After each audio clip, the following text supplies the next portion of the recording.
জনাব তারেক রহমানের পক্ষ থেকে তার সালাম পৌঁছে দিচ্ছেন। দিন রাত আপনারা পরিশ্রম করছেন।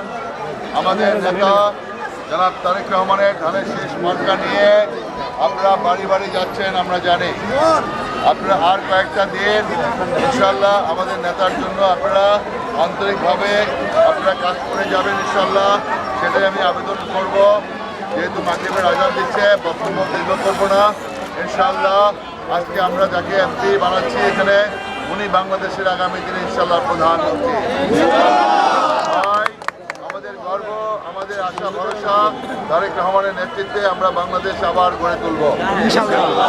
জিয়ার বাংলাদেশ, দেশটিতে বেগম খালেদা জিয়ার বাংলাদেশ, সেই বাংলাদেশ গণতান্ত্রিক বাংলাদেশ, একটি আইনের শাসনের বাংলাদেশ, একটি সুন্দর সোনার বাংলাদেশে পরিণত করব তারেক রহমানের নেতৃত্বে। দেশে যে আপনারা জানেন যারা বস্তিবাসী আছে, বস্তিবাসীদের জন্য তারেক রহমান সিদ্ধান্ত নিয়েছেন প্রত্যেককে একটি করে ফ্ল্যাট দিবে এবং বস্তিবাসীকে উৎখাত করবে না। জামাত ইসলাম বলে বেড়াচ্ছে তাদেরকে উৎখাত করে বিএনপির নেতা কর্মীরা নাকি ফ্ল্যাট পাবে। আমি পরিষ্কার ভাষায় বলতে চাই, তারেক রহমানের সিদ্ধান্ত আগে তাদেরকে ফ্ল্যাট বরাদ্দ দিয়ে তারপরে তাদেরকে সরিয়ে ভাইরাস বিল্ডিং বানিয়ে তাদেরকে যারা বরাদ্দপত্র পেয়েছে তারাই ফ্ল্যাট পাবে।